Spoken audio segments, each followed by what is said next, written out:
Hello everyone, welcome back to Dragonfly Engineering. So this week we're kicking off a brand new project. It's going to be an XY computer controlled gantry crane that we're going to stick in the injection molding room next door. And there's two reasons why we need the gantry crane. One is because I'm having trouble loading some of the larger steel molds that I have in one of the molding machines.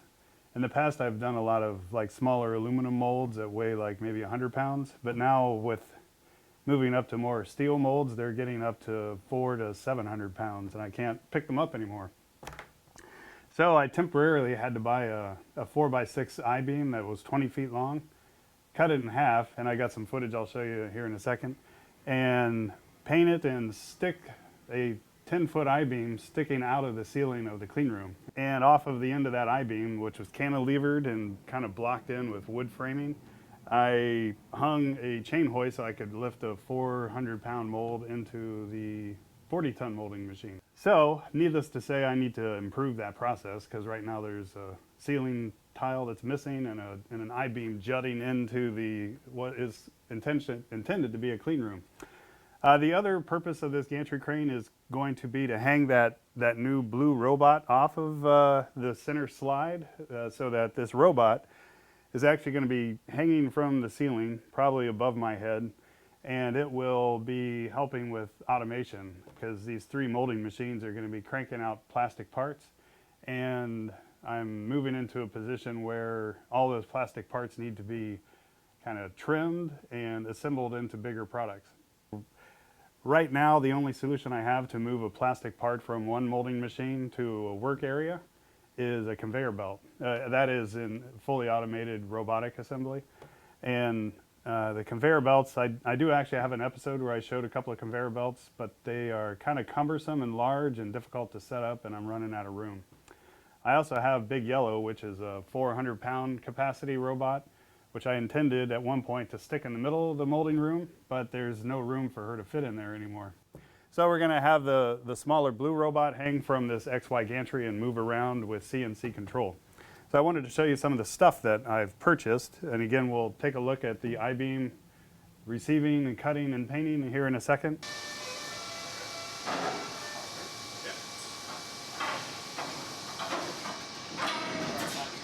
But so this stuff is, half of this I bought on McMaster-Carr and the other half I bought on Amazon. But let me walk you through some of the bits and pieces that we bought to make this computer-controlled gantry crane a reality. And the first is this 1-inch bearing rod.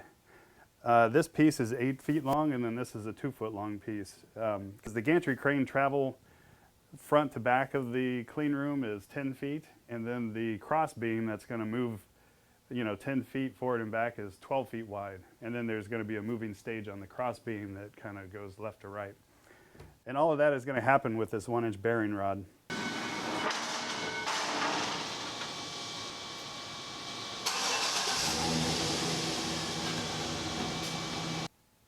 So this bearing rod has a 1/4-20 mounting hole every 6 inches so that you can basically bolt the rod onto a substrate. In our case, it's going to be the I-beam.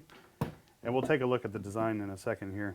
And then I bought these bearing blocks, which are basically, they have a clearance hole in the bottom so that a bolt head or a fastener, a standoff, like this guy right here, will slide past. So we can, basically with two of these bearings, these guys are going to slide and clear the mounting hardware that holds this rod in place. And then we're going to actually line two of these up to get the full 10 feet. I am going to have to couple this joint just right, probably with a dowel pin that's exactly centered. I'm going to try to do it with the lathe, but I don't think I've got clearance in the lathe for a 10-foot rod to stick out the back of the head of the lathe. So I may actually have to EDM cut one of these, if not both of them. Got one big old table. He's about to drop it. I'm getting ready to get loud.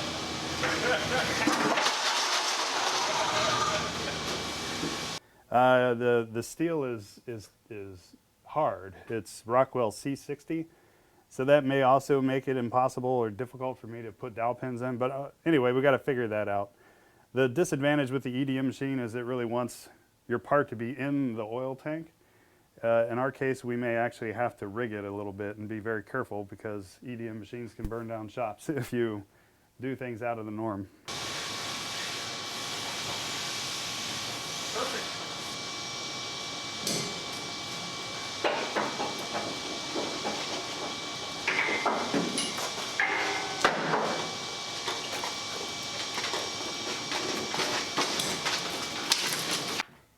All right, so then the other stuff that we're going to do, this is add CNC Stepper Motors to these two axes.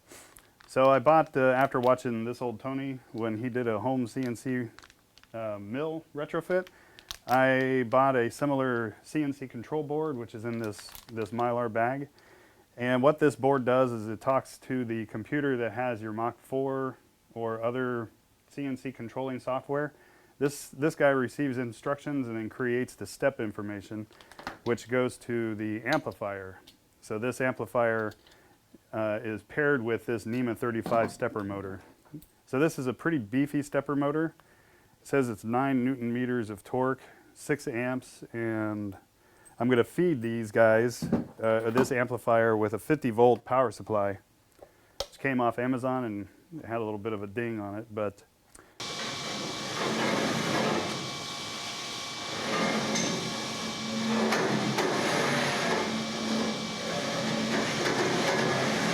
so this is actually, it's a 48 volt, 10 amp DC power supply. So this power supply is going to power 2 of these stepper motors. So let's go ahead and take a look at the CAD design. And I also did a little bit of an FEA analysis on the I-beam to see what kind of beam deflection we're going to have. And yeah, next week we will start digging into more of the fab. Oh, and I also have footage of the steel guy delivering the I-beam, me painting and cleaning up the I-beam. And I also got a 1/2-inch steel plate to make a more beefy table for these larger steel molds.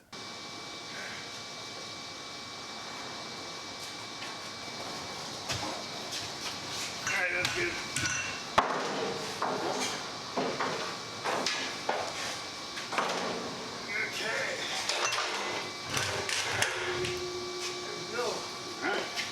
Because currently the table I have back there, the countertop of it is kind of being destroyed by pushing 300 or 400 pound steel blocks around on it and basically destroying the surface. So I need almost like a welder's table.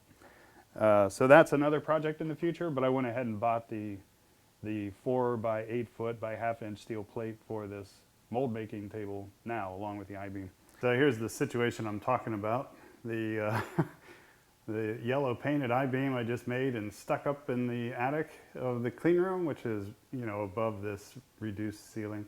I actually angled the rest of the clean room ceiling. This is like a drop ceiling. I actually bent the whole drop ceiling and angled it up, and then there's a couple of HEPA filters up there. But clearly a HEPA filter is not going to do much if a big hole in the ceiling is existing like that. So the plan is to stick this yellow I-beam basically across the side here, and then one similarly on this side. And that cable hoist there with the, with the hand control, this thing right here, is going to hang off of the XY gantry that we're going to make. And then the blue robot is going to flip 180 degrees and hang off of the same mount that the cable hoist is on. So it can do some computer controlled automation shuttling of parts around. I guess the cross beam is going to ride along about where that stainless steel panel joint is in the wall, and so I don't need this extra black frame anymore. But this is an example of a mold that I'm lifting these days. That's a 12 by 12 by probably like 14 deep steel mold, P20 steel, and it weighs a lot. And it's like maybe 500 pounds. So yeah, where previously I would be lifting aluminum molds like that, which weigh much less and I can handle myself. But that's the idea.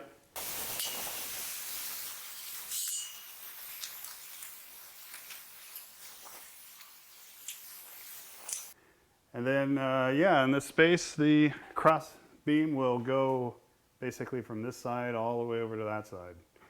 And then all these other robots will just be plucking parts out of molds and handing them to the blue robot that's going to be hanging upside down to shuttle all around. Alright, so here's the CAD model of the gantry crane. It's not a complete model, it's more of a concept stage at this point, but I wanted to show you some of the key components. So this I-beam here is the one that's sticking out of the ceiling, and then this is the sister I-beam that's in the back of the shop. I painted these and fixed them up at the same time. And then we'll fire it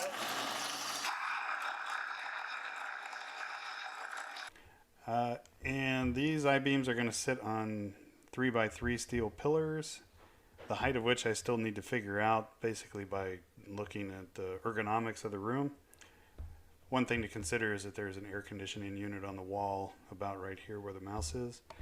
And I'm also going to probably concrete drill and anchor these two columns to the concrete curtain wall of the building I'm in.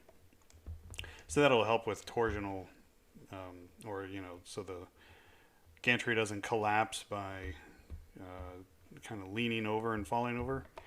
And then on this side there's a wooden stud wall that will contain the gantry frame on this end. So here's the robot hanging that I was talking about. This one's orange, but I'll probably put one of the two blue robots on. And then this is the 1-inch bearing rod, and then here is our linear bearing blocks. I've got 4 on this cross slide, 2 on top, basically just for safety reasons. I don't want anything to kind of unscrew and then fall off, so I've actually got this U-channel aluminum, and it's going to hook over the top bar, which is going to be bolted into the top of the I-beam. The side bar is basically just to fix the angle and keep the system rigid.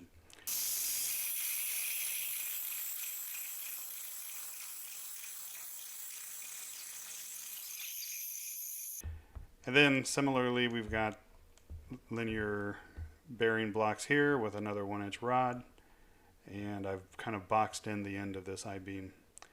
This is so basically this guy's going to slide back and forth. Let me zoom out so you can see how we're going to travel front and back, and then the robot here will slide left and right on this moving stage here.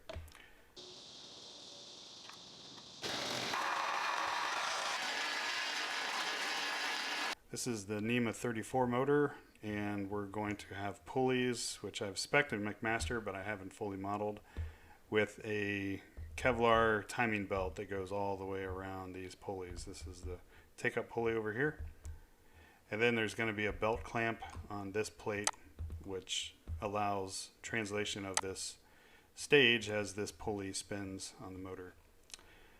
I'm debating if I should have a redundant motor on this side to keep the left and right rails in line, such that this cross beam doesn't get bound up.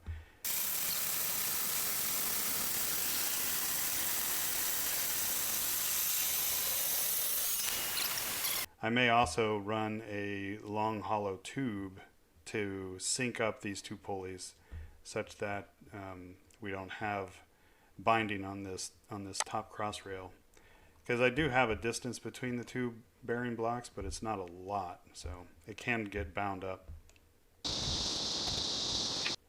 Anyway, so that's where we're at on the CAD right now. I hopefully didn't miss anything. There is actually one last thing. So there's room on this plate for the motorized cable winch that I showed you, and that's currently in the clean room.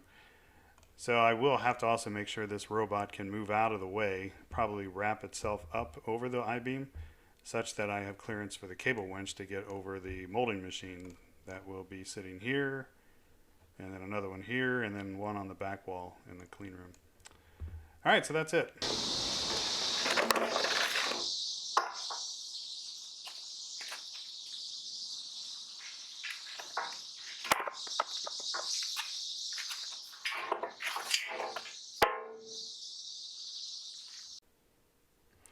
Okay, one last thing I want to do is do a stress analysis on the I-beam.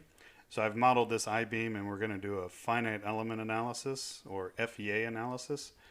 So the construct of the equation for this beam, you need to tell the computer where the beam is supported and then where the load is. So on the left side, I've defined a restraint where the beam cannot move on that blue surface in X, Y, or Z, and that kind of locks in its position. And then on the other side, I've defined a rolling restraint. So basically that blue surface can slide around, but it can't lift or sink. It can only just slide in the direction of the blue surface. And that helps with defining the flexure of the beam. In the middle here is 1,000 pounds of force, and that comprises the weight of the robot plus the weight of a mold that we're going to lift. If I wanted to, I could apply more force along the entire beam bottom. But one other thing I wanted to do is add gravity force because this beam is so long that its own weight will apply a load to it as well. So that big red arrow pointing down depicts gravity and the weight of the beam itself.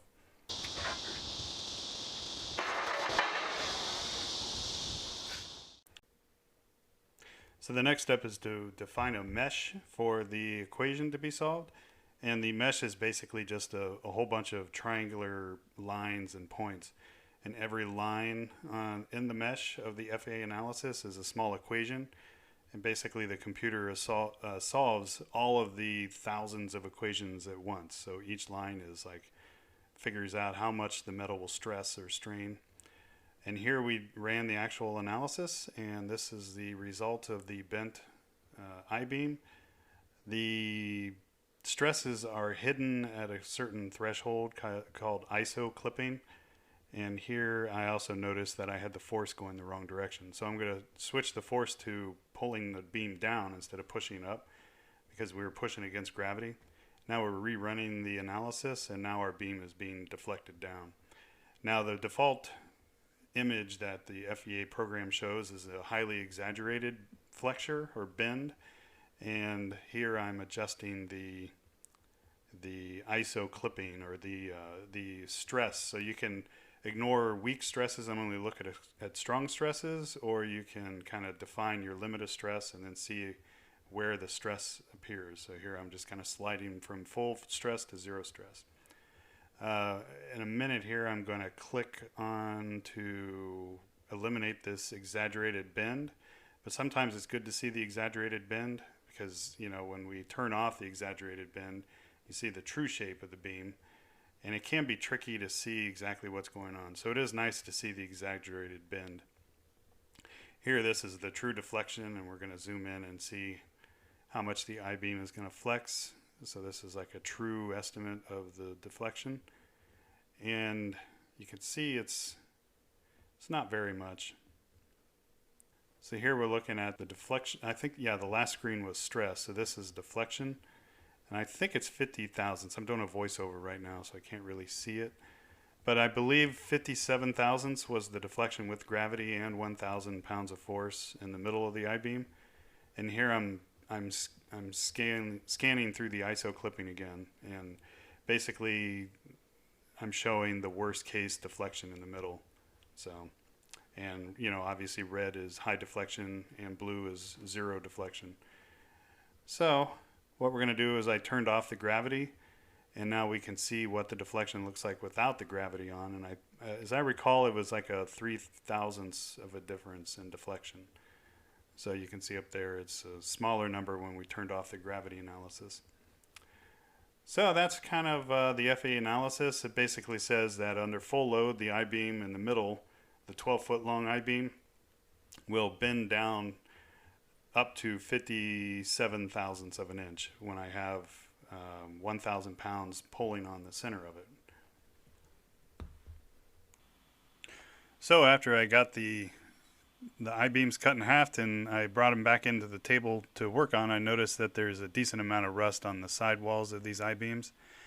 So I don't think it's a good idea to just paint over this rust, especially being in the clean room. So I am going to get the die grinder with a paint removing attachment and orbital sanders and start going at these I-beams to clean up the excess rust that you can see. As you can see, there's a lot of rust there. So actually this is a flap disc, not a paint remover, but you know, it's the same kind of concept. It seems to be doing the job pretty good. I got this flap discs at a swap meet. I think it was like $2 each, so it was a good deal. Anyway, so I will continue to clean off all the rust on these I-beams and then use the orbital sander and probably clean it up with some alcohol, and then we'll be ready to paint.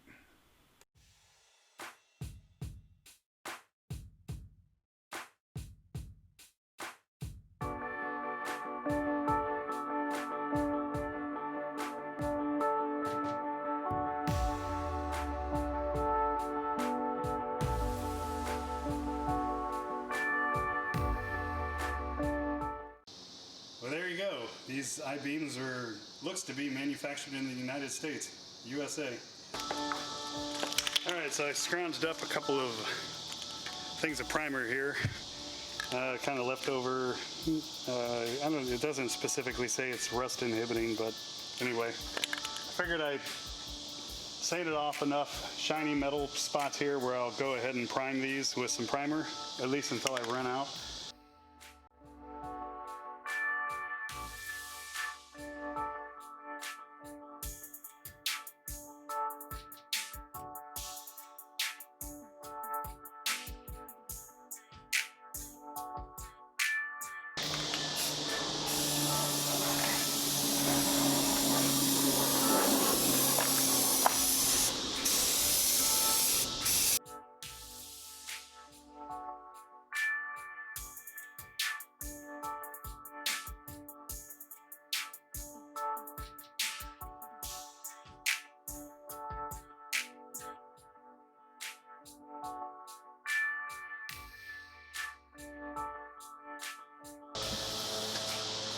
Alright, that's going to be a wrap for tonight. It's pretty stinky in here now, so I'm going to let these two I-beams cure overnight.